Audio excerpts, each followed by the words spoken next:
The plasma burns across Lieutenant Marcus Chen's shoulder screamed as he dragged himself through the wreckage of the downed Kitharan scout ship. The emergency lighting cast everything in hellish red, and somewhere behind him, the reactor was making sounds that promised a very short future for anyone still aboard. But he couldn't leave her. The alien warrior lay pinned beneath a twisted beam of crystalline metal, her sleek combat armor cracked and sparking. Chen had seen Kitharan soldiers before, always from a distance, always trying to kill him. They were the galaxy's premier military force, bred for war, enhanced for combat, and utterly without mercy.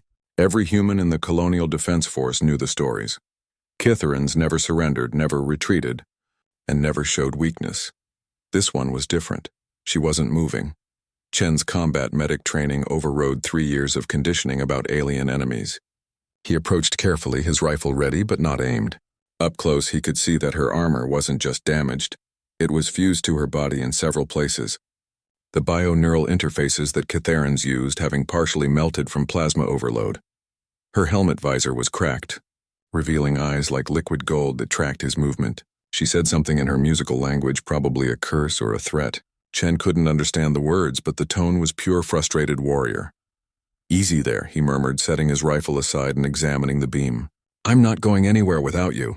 The reactor's warning klaxons grew more urgent, maybe 2 minutes before the ship became an expanding cloud of superheated gas. Chen activated his suit's emergency lifting system, servos whining as he strained against the beam. It shifted slightly, and the Kitharan warrior gasped, the first sound of pain he'd heard from her. The beam had punctured her armor just below the ribcage equivalent, and dark purple blood was spreading across the deck plating. Damn it.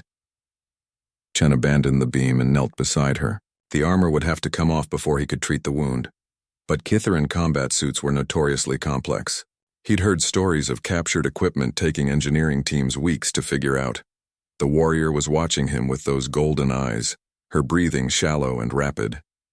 She spoke again, slower this time, and Chen caught something that might have been his language mixed in with hers. "Human. Why?"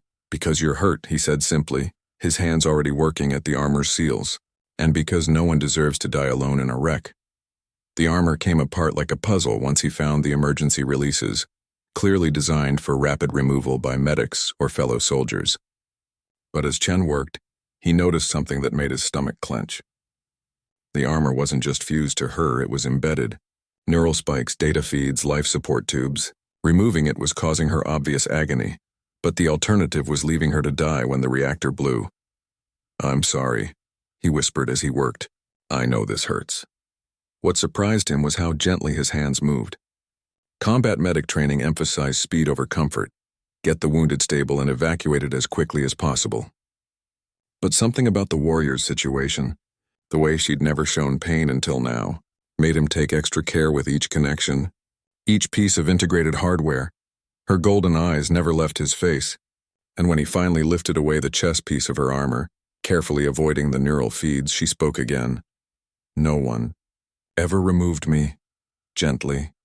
The words were heavily accented but clear, and they hit Chen like a physical blow. He could see scars now, old marks where armor had been torn away, where emergency removals had prioritized speed over care, battle damage from a lifetime of war. The reactor warning reached critical pitch. Chen sealed the wound with his emergency medical kit and scooped the warrior into his arms. She was lighter than he'd expected, her bones hollow like a bird's, an adaptation for the high-gravity world that had forged the Kitharan military machine.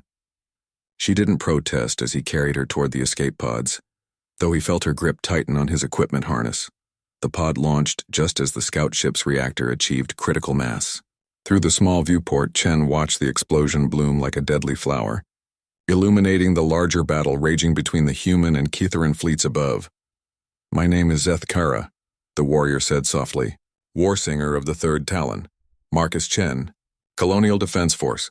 You saved an enemy, Marcus Chen." Chen looked down at her, noting how young she seemed without the intimidating armor, how the scars across her arms told stories of battles that had nothing to do with glory and everything to do with survival.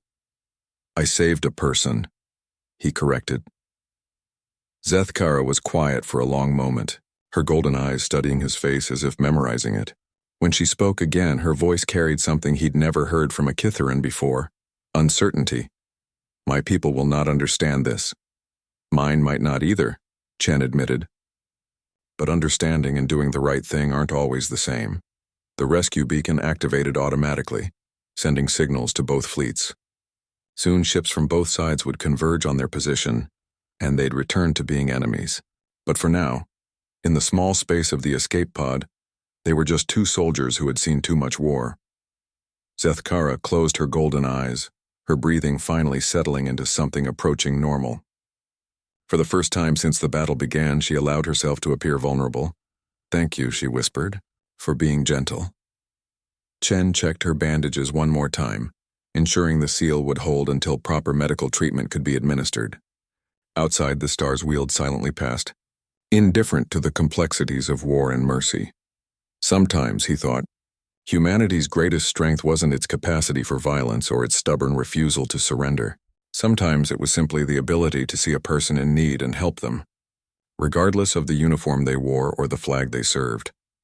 Even in the depths of space, even in the middle of an interstellar war, some things remained beautifully, distinctly human.